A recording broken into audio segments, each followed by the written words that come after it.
বিসিএসের প্রশ্ন ফাঁসে জড়িত পিএসসি চেয়ারম্যানের সাবেক ড্রাইভার সৈয়দ আবেদ আলী এখন টক অব দ্য কান্ট্রি।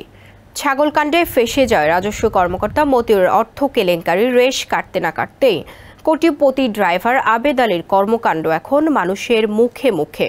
গোয়েন্দাদের জালে আটক এই ড্রাইভারকে নিয়ে সোশ্যাল মিডিয়া এখন সরব।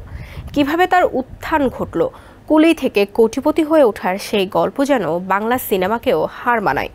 অতি দরিদ্র পরিবারে জন্ম নেওয়া আবেদ আলীর পেছনের গল্পটি ছিল টানাপোড়েনের, কিন্তু বিসিএসের প্রশ্ন ফাঁস চক্রে যুক্ত হয়ে বদলে যায় তার জীবন।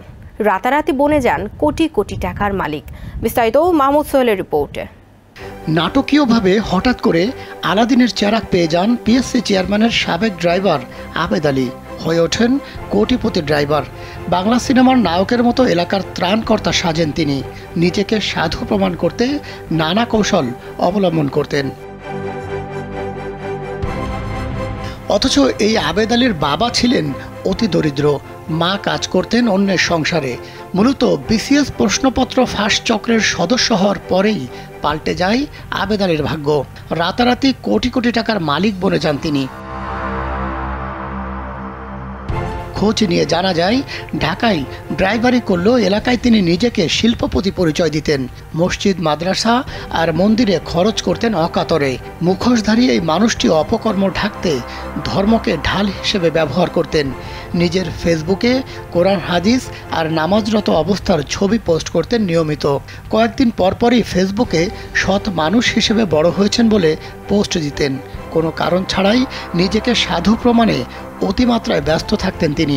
দুর্নীতির টাকার জোরে তার ছেলে সৈয়দ সোহানুর রহমান সিয়াম হয়ে ওঠেন এলাকার ছাত্রলীগের প্রভাবশালী নেতা।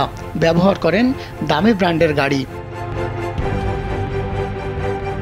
মাদারীপুরের এক প্রত্যন্ত এলাকায় জন্ম আবেদ আলীর। কাড়ি কাড়ি টাকা কামানোর পর নিজের মীর বংশ পরিচয় বাদ দেন তিনি। রাজা বাদশাদের মতো সৈয়দ উপাধি ধারণ করেন। হয়ে ওঠেন এলাকার ধর্মপ্রাণ মানুষের ত্রাণকর্তা। অবৈধ টাকা অকাতরে দান করার সুবাদে মসজিদ, মাদ্রাসা আর মন্দির কমিটিরও সভাপতি হন। সৈয়দ আবেদ আলীর বাড়ি মাদারীপুরের ডাসার উপজেলার পশ্চিম বোতলা গ্রামে। বাবা মৃত আব্দুর রহমান মীর। গ্রামের বাড়িতে পরিবারের সাথে অত্যন্ত অভাবে শৈশব কাটে আবেদ আলীর।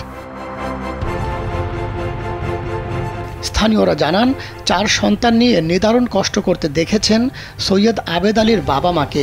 অভাবের তাড়নায় মা ভিক্ষাবৃত্তি করেও সংসার চালিয়েছেন। মেজ ছেলে সৈয়দ আবেদ আলী 8 বছর বয়সে জীবিকার তাগিদে ঢাকায় আসেন। ঘুমাতেন ফুটপাত, রেল স্টেশনে, করতেন কুলিগিরি। বাংলা সিনেমার মতো সেই কুলি একসময় হয়ে ওঠেন এলাকার ত্রাণকর্তা। পিএসসির ড্রাইভার হিসেবে চাকুরি নিয়েই ঢুকে পড়েন অন্ধকার জগতে। বদলাতে শুরু করে তার ভাগ্য। তবে বেশি দিন টিকল না তার অপরাধ রাজত্ব। দীর্ঘ 6 বছর অনুসন্ধান চালিয়ে প্রশ্ন ফাঁসের এই খবর প্রথম প্রকাশ করে বেসরকারি টেলিভিশন চ্যানেল 24। এরপরই বেরিয়ে আসতে থাকে আবেদ আলীর আলাদিনের চেরাগ। মাহমুদ সোহেল, কালবেলা।